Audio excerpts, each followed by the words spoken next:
Let's get started.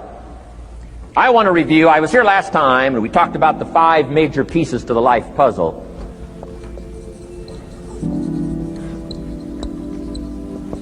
And I just want to review those because it lays such a good foundation for all the rest that I want to share with you today. We got a lot of subjects to cover, so we're going to go rather swiftly, okay? Put on your mental track shoes here and run with me today, because I'm going to deal mostly in concepts. Expect you to, fill in a lot of the details, because I've got a lot to share. I want to get through it all. But let's lay this foundation again of the 5 major pieces. Happens to be the title of my latest book. But I think it is so valuable in laying a foundation. It's some of the things I learned between ages 25 and 30. The teacher who taught me so well. He dealt in these fundamentals, we call these. Fundamentals. We call these basics.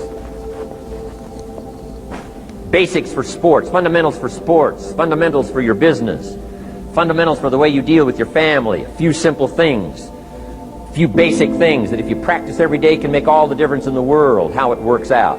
I boiled it down to 5 major pieces to the life puzzle. Let's just review those. Number 1 is philosophy. Philosophy, as I taught the last time I was here, philosophy, in my personal opinion, is the major determining factor in how your life works out. Philosophy, the major determining factor in how your life works out. Philosophy. To form our philosophy, you got to think. You got to use your mind. You got to process ideas. And this whole process over a lifetime, starting way back here when we were children, schools that we've attended, our parents, our experiences, all this stuff that we've processed by the thinking process helps to develop our philosophy. And in my opinion, each person's personal philosophy is the major factor in how your life works out. Here's what I called it in that last presentation when I was here. It's called the set of the sail. Each person's personal philosophy is like the set of the sail. Now, I used to think it was circumstances that ordered my life.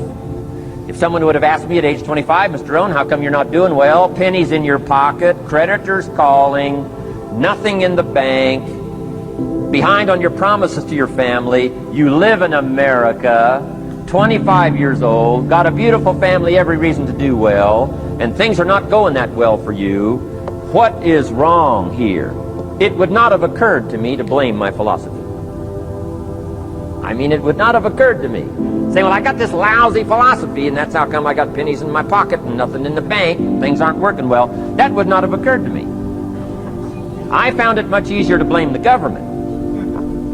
Much easier to blame the tax problem. I used to say taxes are too high. Top tax rate when I first started paying taxes, 91%. Back then, when your income reached a certain level, all your income over that, 91%. So I used to say that's too high. Now, the top tax rate's about 33%. But people are still saying what? Taxes are too... See, but you can't use that anymore.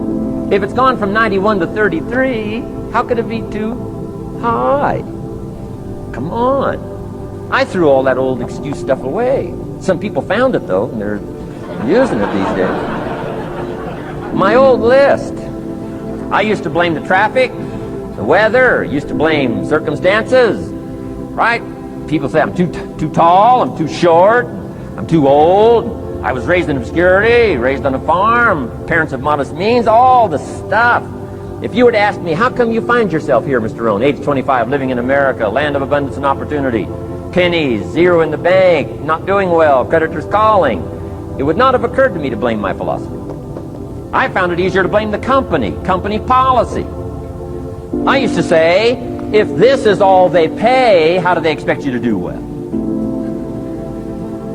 So I figured that, my future was going to be tied to what everybody else was arranging, the economy and right? Interest rates. I used to say things cost too much. That was my whole explanation, not my philosophy, until my teacher taught me better that this is where the problem was, my own personal philosophy. Here's what's exciting about each person's personal philosophy. That's what makes us different than dogs and animals and birds and cats and spiders and alligators. That's what makes us different than all other life forms. The ability to think, the ability to use your mind, the ability to process ideas, and not just operate by instinct. In the winter, I'm telling you, the goose can only fly south. What if south doesn't look too good? Tough luck.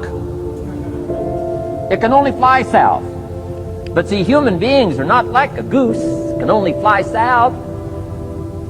I mean, you can turn around, go north, you can go east, you can go west, you can order the entire process of your own life.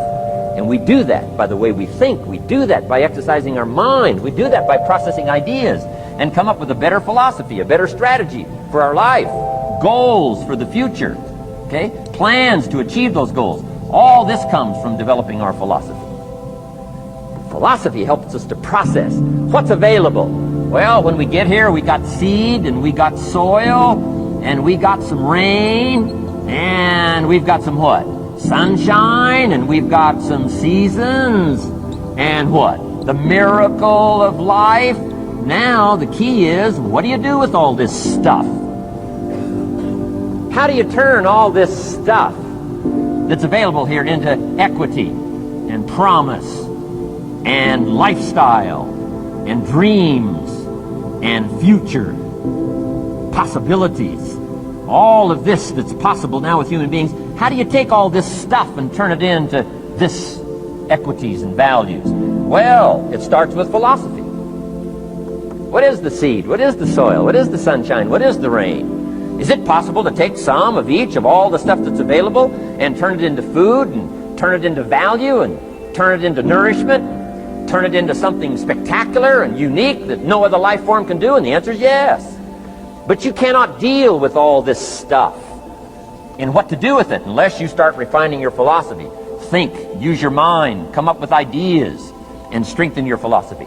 So the seed and the soil and the rain and the sunshine, this is called, you know, the economy and the banks and the money and the schools and everything that's available out there, processing information, what to do with all that, and turn it into equity and value.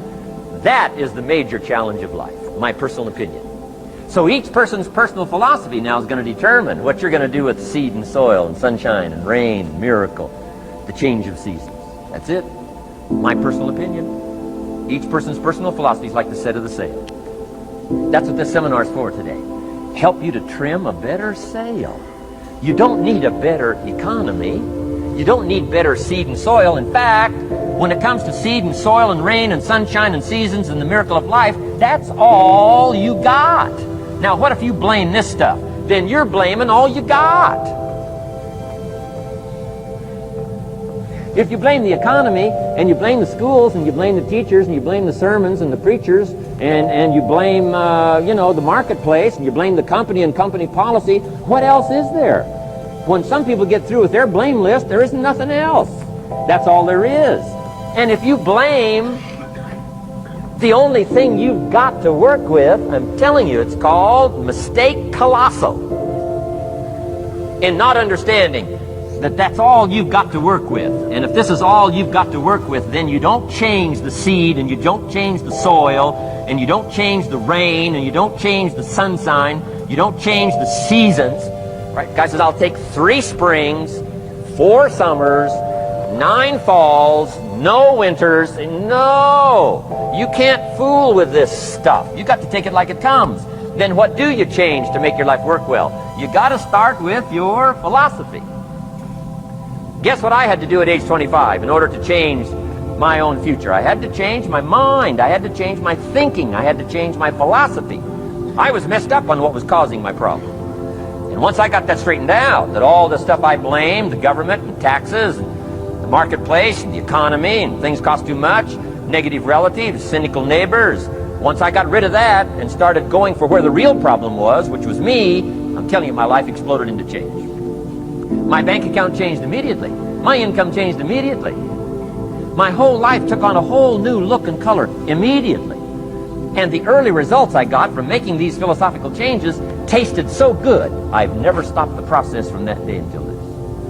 And I'm telling you, with a little consideration of the refinement of your sail, by setting a better sail, refining your philosophy, your whole life can start to change from today on. You don't have to wait till tomorrow. You don't have to wait till next month. You don't have to wait till spring. You don't have to wait till 93. You can start this whole process immediately. I recommend it. Now, some people do so little thinking, they don't even have their sail up. I mean, you can imagine where they're going to wind up at the end of this week, at the end of this month, at the end of this year. Now's the chance to change, process all this information. So number one is philosophy. Okay, and we dealt with all that, where we get ideas from personal experience, from other people's experiences. I don't want to get into all those details because we covered that the last time I was here. But philosophy, that's number one, my personal opinion. Each person's personal philosophy. Here's the definition of success and failure. Just make this note. Here's failure. A few errors in judgment, repeated every day. Now you can automatically assume, Mr. Rohn, I say, I can understand that. A few errors in judgment repeated every day. For 6 years?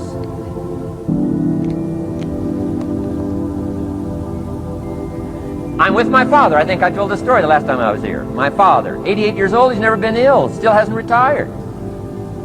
Not long ago, midnight, we're getting ready to go to bed. We've drilled a new well, got some extra water, got some more acres going, he's all excited. At midnight, we're getting ready to go to bed. My father's eating what he calls his midnight snack. A little bite to eat before you go to bed. Don't have to go to bed hungry. And I'm watching him eat this midnight snack. Guess what he had? An apple, a few graham crackers, and a glass of grapefruit juice. I said, no wonder my father's so healthy. My mom taught us all those good health practices. Taught me when I'm growing up, right? I'm an only child. I've never been ill. Passed the big 5-0 some time ago. My 2 daughters, 32, 33, never been ill. My grandkids, never been ill. I'm telling you, the legacy lingers on. As I watched my father have this midnight snack, suddenly it occurred to me. I know that's part of it. An apple, what? A day. That's gotten to Dallas-Fort Worth, right? An apple. An apple a day keeps the doctor away. Good question for this intelligent audience. What if that's true?